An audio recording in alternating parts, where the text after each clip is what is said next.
Indian media আগে সে একটা বলতেছিল যে চট্টগ্রামটা যদি বাংলাদেশের অংশ হয় তাহলে তাদের জন্য অনেক বেটার একটা পজিশনে দাঁড়ায়। তো সব মুসলমানদেরকে আক্রমণ করলে মুসলমানরা কখনো মেনে নেবে না। ইসকন ইস্যুতে একটি অস্থিতিশীল পরিস্থিতি তৈরি হয়েছে। বাংলাদেশের সাম্প্রতিক সময়ে সবচেয়ে আলোচিত বিষয় চিন্ময় দাস গ্রেপ্তার, ইসকন এবং ইসকন কর্তৃক চট্টগ্রামে আইনজীবী আলিফ হত্যা। এই বিষয়গুলোকে নিয়ে বাংলাদেশের সাধারণ জনগণ কি ভাবছে, কি তাদের মতামত, চলুন জেনে নেওয়া যাক।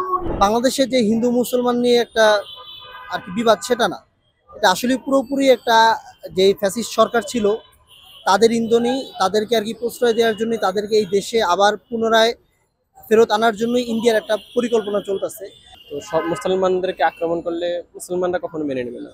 গত শাসনে বহু অনেক বড় রাজনৈতিক নেতা কর্মীকেও গ্রেফতার করা হয়েছে।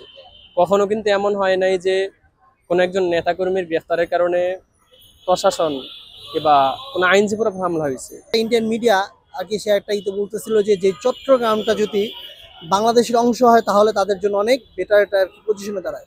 ঠিক এই বিষয়টা নিয়ে কিছুদিন আগেই ইসকন সদস্যের একটা আসছে যে তোমরা যদি হিন্দু মুসলমান ভাগাভাগি করতে চাও তাহলে আমাদের চট্টগ্রামটা দিয়ে দাও। তার মানে এটার মধ্যে একটা কানেকশন আছে, এটা আমাদের বুঝতে হবে। যে আমাদের চট্টগ্রামে এক আইনজীবী ভাই ওনাকে কি করছে, যে হিন্দু সম্প্রদায় ইসকন নামে যে একটা দল, ওনার দলের লোকেরা এই বাইরে আমাদের করছে, হত্যা করছে। তা আমরা এইগুলা বিষয় নিয়ে আমরা কি করতাম চাই, দেশের মধ্যে দাঙ্গা হাঙ্গারা, ওরা আমাদের দেশকে এরকম ভাবে একটা উচ্ছৃঙ্খল পরিবেশ করতে চায়। পতিত ফ্যাসিস্ট সরকারকে সহযোগিতা করার জন্য ভারতের নানান জায়গা থেকে, ভারতের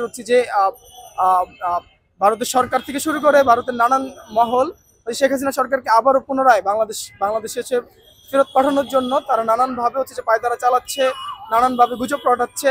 এর বিরুদ্ধে আমাদেরকে যেটা করতে হবে, আমাদেরকে ঐক্যবদ্ধ থাকতে হবে। দিন শেষে ঐক্য এবং সম্প্রীতি যে আমাদের বাংলাদেশ এবং আমাদের শক্তি।